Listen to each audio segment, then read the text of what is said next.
ரீசெண்டா ஒரு வீடியோ Facebookல ஒன்று பார்த்திருந்தேன். அந்த வீடியோல வந்து ஒருத்தர் வந்து கோழி முட்டையை வந்து இன்குபேட்டர்ல வச்சு ஹேட்ச் பண்றது போல இருக்கு. அவரு நைட்டு தவறுதலா என்ன பண்ணிருக்காரு, பிளக் அவுட் பண்ணிட்டு இருக்காரு. பிளக் அவுட் பண்ணிட்டு மறுநாள் வந்து பார்க்கும்போது எல்லா முட்டையும் வந்து வேஸ்ட் ஆயிட்டு. அது பார்க்கும்போது எனக்கு ரொம்பவே கஷ்டமாச்சு.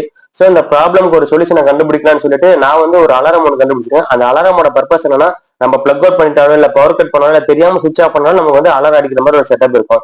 அந்த செட்டப் எப்படி பண்ணலாம்னு இந்த வீடியோ நம்ம பார்த்துடலாம். இன்குபேட்டர் யூஸ் பண்றவங்க ஃப்ரெண்ட்ஸுங்களுக்கு மறக்காம ஷேர் பண்ணுங்க. நான் வந்து மெயினா வந்து பாத்தீங்கன்னா அதுக்கு வந்து ஒரு 220 வோல்டேஜ் ரிலே ஒன்று வாங்கியிருக்கேன். இந்த ரிலேன்றது பார்த்தீங்கன்னா ஒரு சுவிட்ச் வந்து எலக்ட்ரானிக்ல ஹேண்டில் பண்ற சுவிட்ச். இது வந்து பாத்தீங்கன்னா 220 வோல்டேஜ் ஏசி சப்ளை நம்ம கொடுக்குற மாதிரி இருக்கும். டிசி சப்ளை கிடையாது, ஏசி சப்ளை. இது எங்க வாங்கணும் அப்படின்றத வந்து நான் சேனல் லிங்க்லயே கொடுத்துருக்கேன். எல்லாம் பக்கத்துல எதனா கடையில இது அவைலபிளா இருந்தாலும் போய் வாங்கிக்கோங்க. அதுக்கு வந்து பாத்தீங்கன்னா இந்த பேஸும் சேர்த்து நான் வாங்கியிருக்கேன். இந்த ரிலேலயே மென்ஷன் பண்ணியிருக்கோம் 230 வோல்டேஜ் ஏசி அண்டு பேக்ல வந்து பாத்தீங்கன்னா 8 பின் இருக்கும். இதுல வந்து அந்த 13, 14 அந்த பின்ல வந்து பாத்தீங்கன்னா அந்த காயில் சப்ளை கொடுத்துருக்காங்க. அதுலதான் நம்ம ஏசி சப்ளை வந்து பேசிய நியூட்ரலும் கனெக்ட் பண்ணணும். இந்த பேஸ்ல வந்து பாத்தீங்கன்னா 13, 14 நம்பர் இருக்கு இல்லையா, இதுதான் நம்ம வந்து கொடுக்கணும். அந்த ரிலேலயே நம்மளுக்கு கரெக்டா அந்த பின்னோட ஆப்ஷன் கொடுத்துருப்பாங்க. அப்படி இல்ல நம்ம மல்டிமீட்டர் ரோல் செக் பண்ணிக்கலாம். மல்டிமீட்டர் வந்து ஃபர்ஸ்ட் டயட் மோட்ல வச்சுக்கலாம்.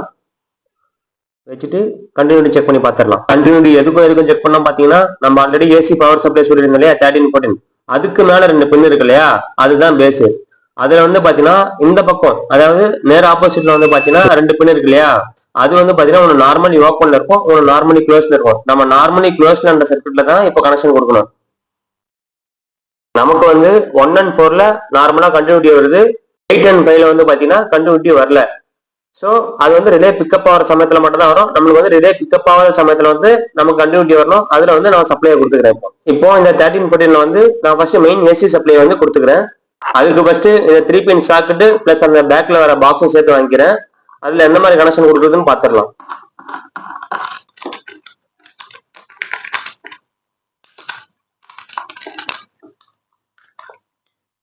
ஒரு 3 கோர் ஒயர் எடுத்துக்கோங்க.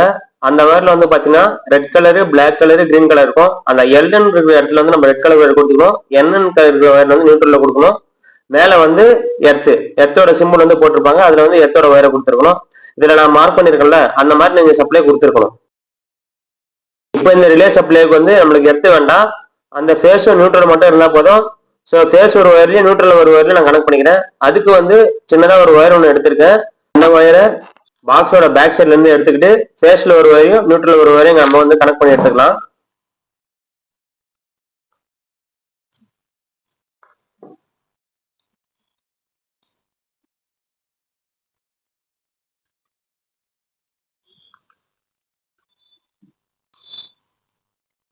இப்போ இந்த பாக்ஸை க்ளோஸ் பண்ணி எடுத்துக்கலாம். இப்போ அந்த 2 ஒயர்லயும் ரிலேல சப்ளை கொடுத்துக்கலாம். அந்த 2 ஒயரை ரிலேல அந்த 13 பட்டியல நம்ம எந்த இடத்துல கொடுத்துக்கலாம், அது ஒன்றும் பிரச்சனை கிடையாது.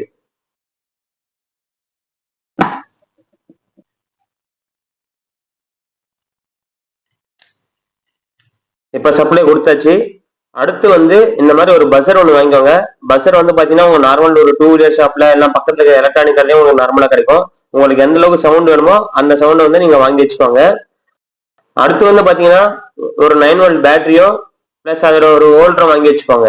இந்த இது வந்து பாத்தீங்கன்னா நார்மலா ஒரு ஃபேன்சி ஸ்டோர்லயும் கிடைக்கும், இல்ல எலக்ட்ரானிக் ஷாப்லயும் கிடைக்கும். இந்த பாயிண்ட் தான் பாசிட்டிவ். பெருசா ஒண்ணு இருக்கு இல்லையா, அதுதான் நெகட்டிவ். நீங்க இந்த ஹோல்டர்ல கனெக்ட் பண்ணிட்டாலே போதும், அதுலயே அந்த ரெட் கலர் பிளாக் கலர் வரும். நம்ம பஸ்ஸர்ல கனெக்ஷன் கொடுக்குறோம் இல்லையா, கனெக்ஷன் கொடுக்குறப்போ பஸ்ஸரோட ரெட் கலர் ஒயரும் பேட்டரியோட ரெட் கலர் ஒயரும் சேமா இருக்கணும். இப்போ இதை கனெக்ட் பண்ணி செக் பண்ணி காமிக்கலாம். நான் வந்து பாத்தீங்கன்னா பஸ்ஸர் வந்து விட்டு விட்டு அடிக்கிற மாதிரி ஒரு பஸ்ஸர் ஒன்று வாங்கியிருக்கேன். உங்களுக்கு என்ன வேணுமோ அந்த மாதிரி நீங்க வாங்கிக்கோங்க.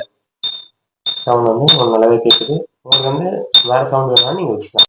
இப்போ வந்து இந்த பஸ்ஸரை வந்து கனெக்ட் பண்ணி வச்சுக்கலாம். நார்மலா நம்ம ஆல்ரெடி நார்மலி க்ளோஸ்ல ஒன்று பார்த்தோம் இல்லையா, நம்பர் 1 and 4, அதுல வந்து நான் பஸ்ஸரை வந்து கனெக்ட் பண்ணிக்கிறேன். இப்போ வந்து நான் பேட்டரி வந்து கனெக்ட் பண்ணிக்கிறேன். பேட்டரி வந்து நம்ம நார்மலி க்ளோஸ் ஆல்ரெடி பார்த்துருக்கோம் இல்லையா, 5 and 8, அதுல வந்து கொடுத்துக்கலாம். பஸ்ஸரோட ரெட் கலர் வயரும் பேட்டரியோட ரெட் கலர் வயரும் ஸ்ட்ரெயிட்டா இருக்கிற மாதிரி பார்த்துக்கோங்க. மேல சின்னதா ஒரு டிராயிங் இருக்கு இல்லையா, அதுக்கேற்ற மாதிரி நீங்களும் கொடுத்துக்கோங்க. நம்ம நார்மலா கனெக்ட் பண்ண உடனே அலாரம் அடிக்குது இல்லையா, இதுதான் கரெக்டான பொசிஷன். இப்போ வந்து இந்த பேட்டரி ரிமூவ் பண்ணி எடுத்துக்கலாம், மற்ற கனெக்ஷனை கொடுத்துடலாம். வயரோட அனதர் எண்ட்ல பிளக் கனெக்ட் பண்றோம் இல்லையா, நியூட்ரல் பேஸ் எர்த்து கரெக்டா கொடுத்துக்கோங்க. படத்துல காட்ட மாதிரி கரெக்டா கொடுத்து வச்சுக்கோங்க. இப்போ இந்த பிளக்கை க்ளோஸ் பண்ணிடலாம். இப்போ வந்து இந்த சாக்கெட்ல பிளக்கோ இல்ல அடாப்டரோ அதை வந்து பிக்ஸ் பண்ணிக்கோங்க. அதை வந்து ஒரு நல்ல ஒரு டேப் போட்டு அடிச்சுக்கோங்க. பிகாஸ் இந்த சாக்கெட்ல இருந்து இந்த பிளக் வந்து உருவாம இருக்காது. இது வந்து பிக்ஸ்டா தான் இருக்கும். அதனால ஃபுல்லா டேப் பண்ணி கவர் பண்ணி வச்சுக்கோங்க. இப்போ நான் மெயின் சுவிட்ச் வந்து ஆன் பண்றேன். மெயின் சுவிட்ச் ஆன் பண்ணும்போது ரிலே பிக்கப் ஆகுது நமக்கு நல்லாவே தெரியும். இந்த ரெட் கலர் இண்டிகேஷன் வருது இல்லையா? இப்போ வந்து நம்மளுக்கு ரிலே பிக்கப் ஆயிருச்சு. இப்போ நான் பேட்டரியை வந்து கனெக்ட் பண்ணிக்கிறேன். பேட்டரியை கனெக்ட் பண்ணும் பொழுது நம்மளுக்கு வந்து அலாரம் அடிக்காது. பிகாஸ் நம்மளுக்கு வந்து சப்ளை வந்துட்டு இருக்கு. இப்போ வந்து நான் பிளக் அவுட் பண்றேன். பிளக் அவுட் பண்ண உடனே நமக்கு வந்து அலாரம் அடிக்கும். பிளக் அவுட் பண்ணிட்டேன். நமக்கு வந்து அந்த இண்டிகேஷன் போயிடுச்சு, அலாரம் அடிக்குது. நான் அகைன் பிளக் இன் பண்ணிட்டு சுவிட்ச் ஆன் பண்றேன். சுவிட்ச் ஆன் பண்ணும்பொழுது நம்மளுக்கு வந்து இந்த ரிலே பிக்கப் ஆயிருச்சு. ரிலே பிக்கப் ஆனோட நமக்கு சுத்தமா சவுண்ட் எதுவும் இல்லை. இந்த ஏசி சப்ளை கொடுத்தோம் இல்லையா, இதுக்கு மொத்தம் இன்சுலேஷன் டேப் போட்டு ஃபுல்லா கவர் பண்ணி எடுத்துக்கோங்க. இந்த அலாரம் செட்டப் வந்து பாத்தீங்கன்னா இன்குபேட்டர்ல மட்டும் தான் யூஸ் பண்ணணும்னு பாத்தீங்கன்னா அப்படி கிடையாது. நம்ம இன்குபேட்டர்லும் யூஸ் பண்ணலாம், இல்ல சம் மெடிக்கல் டிபார்ட்மெண்ட்லயும் யூஸ் பண்ணலாம். எனக்கு தெரிஞ்ச ஒருத்தர் வந்து ஃப்ரீசர்ல வந்து இந்த மாதிரி பிளக் அவுட் பண்ணிட்டு இருக்காரு. நைட் அவர் கடை வச்சிருக்காரு. நைட்ல வந்து அந்த ஐஸ்கிரீம் வச்சிருக்க ஃப்ரீசர் வந்து தெரியாம பிளக் அவுட் ஆயிட்டு இருக்கு. அவரும் கடையை மூடிட்டு போயிட்டு இருக்காரு. மறுநாள் வந்து பார்க்கும்போது அத்தனை ஐஸ்கிரீம் வேஸ்டா படிச்சு கிட்டத்தட்ட ஒரு 2000 ரூபாய் கிட்ட எனக்கு லாஸ்ன்னு சொல்லியிருந்தாரு. அவங்களுமே இந்த மாதிரி ஒரு மெத்தட் வந்து யூஸ் பண்ணலாம். இந்த வீடியோ பிடிச்சிருந்தா நீங்க லைக் பண்ணிக்கோங்க. மறக்காம நம்ம சேனலுக்கு சப்ஸ்கிரைப் பண்ணிக்கோங்க. நன்றி.